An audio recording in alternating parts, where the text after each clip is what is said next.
Com os constantes ataques russos nas cidades ucranianas, o que se vê são rastros de destruição por todas as partes. Edifícios em ruínas, casas abandonadas e ruas transformadas em verdadeiros campos de batalha. Parece cena de filme, pessoal, onde antes se via pessoas indo e vindo normalmente, agora dá lugar a um cenário catastrófico. E no vídeo de hoje eu vou te mostrar como estão algumas das cidades mais afetadas desde que a guerra começou. E também vou te explicar o que são os equipamentos urbanos e como eles são tão importantes para o funcionamento das cidades. Mas para saber tudo isso e muito mais, é só ficar comigo até o final desse vídeo. Estima-se que 2/3 dos ucranianos viviam em áreas urbanas. E essas regiões hoje são locais estratégicos para os soldados russos. Mas o único problema é que esses locais se tornam alvos sob a mira do fogo cruzado. E não só para pessoas, mas também para a arquitetura das cidades. Pois para o bom funcionamento dos centros urbanos, se faz necessária a preservação e a manutenção do que chamamos de equipamentos urbanos. Esse termo, que nós arquitetos e urbanistas utilizamos, é para designar bens públicos ou privados de utilidade pública, destinado à prestação de serviços necessários ao bom funcionamento das cidades, como, por exemplo, hospitais, escolas, locais para lazer, cultura, farmácias, postos de combustíveis, enfim, tudo o que servir para uma cidade funcionar. Sabendo disso, vocês já perceberam que na falta de todos esses equipamentos urbanos, fica mais difícil da sociedade conviver em harmonia. Agora, imagine só para um país que está enfrentando uma verdadeira guerra civil. Segundo a Organização Internacional para as Migrações, o número de refugiados que deixaram a Ucrânia passou dos 3 milhões. Para fugir desse caos, essa é a única alternativa dos civis ucranianos.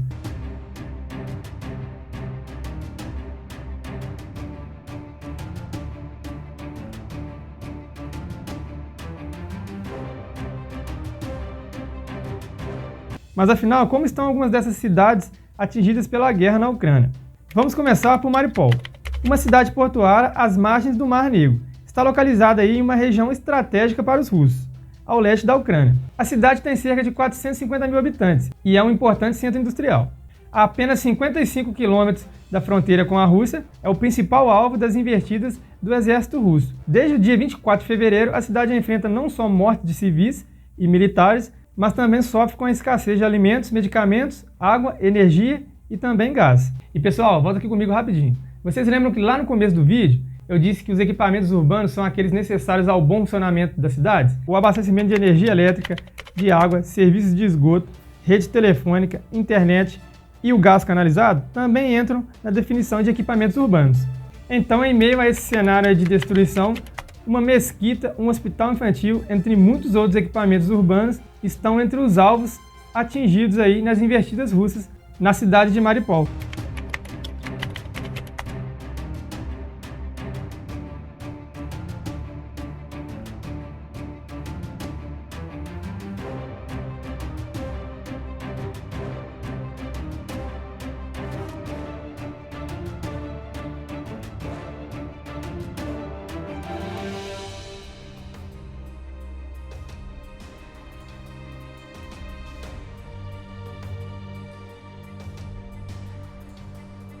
Vamos agora para Kharkiv.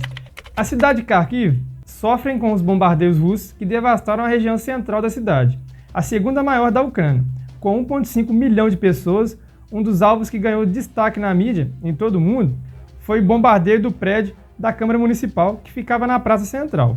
O ataque deixou cerca de 35 feridos, além de equipamentos urbanos ao bom funcionamento daquela região, como 48 escolas, uma universidade e também um prédio da polícia foram alvos aí dos ataques. Polo cultural da região, Kharkiv é referência artística e literária, tornando-se berço da escola romântica de Kharkiv.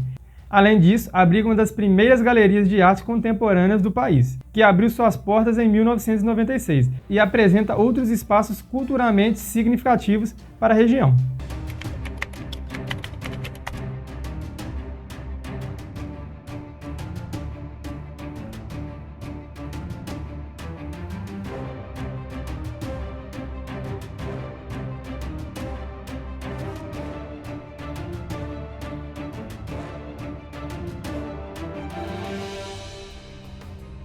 Chernihiv.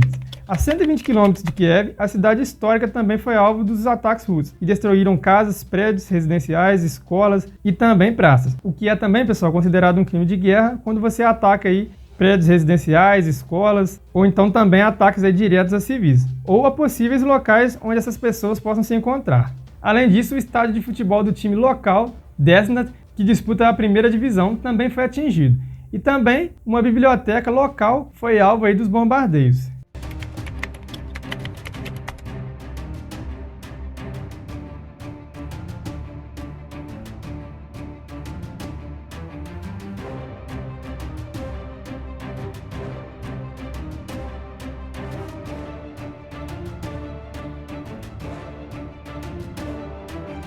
Cidade de Kherson, localizada a 100 km da Crimeia, uma das regiões separatistas russas. Ela é considerada aí um importante centro naval, com acesso ao litoral sul ucraniano, ponto estratégico para a expansão russa.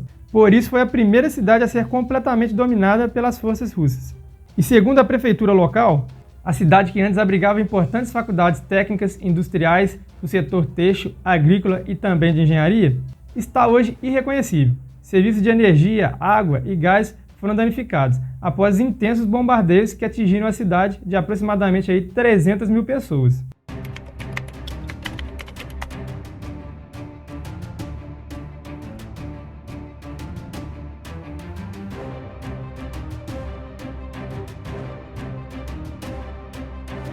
Vamos falar agora de Kiev, a capital da Ucrânia. Em meio às ofensivas do exército russo, a capital ainda sente os efeitos dos ataques. Um prédio residencial foi atingido por um míssil e no distrito de Pedil, mais próximo do centro da cidade, um edifício de 9 andares também foi atingido pela artilharia russa. Mais da metade da população já deixou a cidade, desde o começo do conflito. Segundo a prefeitura local, além de edifícios residenciais, uma torre de TV, estações de metrô e uma fábrica de aviões foram alvos aí dos ataques russos. Explosões seguidas são cerca de 4 a 5 de uma vez. Sirenes são acionadas e existe um toque de recolher aí das 10 da noite até as 7 horas da manhã. Na cidade de Irpin, um pequeno município a noroeste de Kiev, bairros inteiros foram dizimados pelo fogo cruzado. Uma ponte que liga a capital foi destruída pelo exército ucraniano, a fim de impedir aí o avanço das tropas russas. Enfim, pessoal, vocês estão vendo aí como as cidades estão aí devastadas pelos constantes bombardeios.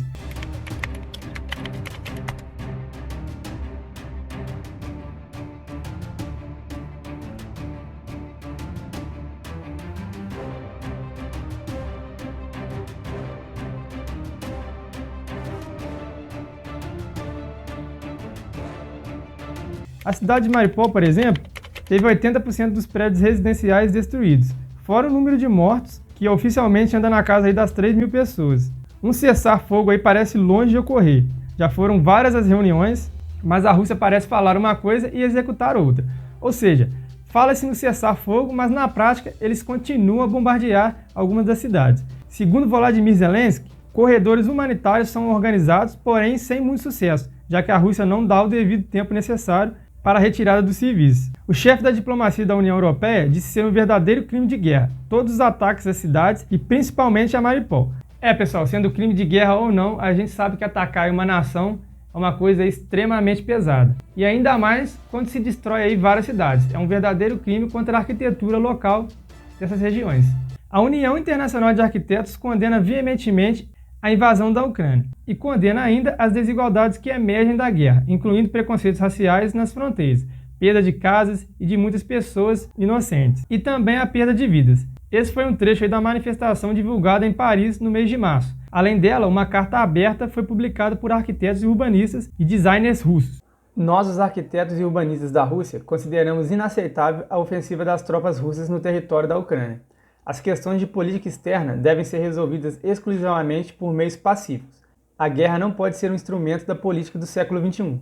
A guerra desvaloriza a própria essência da atividade de um arquiteto e urbanista, não importa em que país esteja. Viola os direitos das pessoas à vida, à segurança, à autorrealização, a um ambiente confortável e saudável. Todos os valores que são a base das nossas atividades. O respeito dos vizinhos não pode ser conquistado pela força ou destruição, mas pode ser conquistado equipando seu próprio país, sua própria casa. Sem guerra.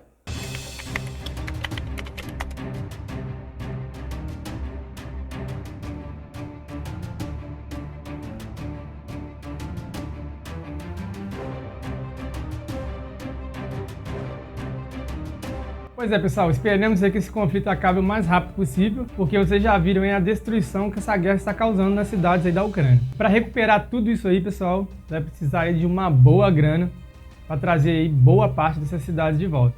Principalmente aí Mariupol, que ficou aí praticamente aí com 85 a 90% de destruição. Então a Ucrânia vai precisar aí de um apoio internacional para reconstruir todas essas cidades. Bom, imagina a trabalheira que vai dar e o dinheiro que vai ser investido, né, pessoal?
Bom, eu vou ficando por aqui. Se vocês gostaram desse vídeo, deixe seu like aqui. Se você não é inscrito, se inscreve no canal.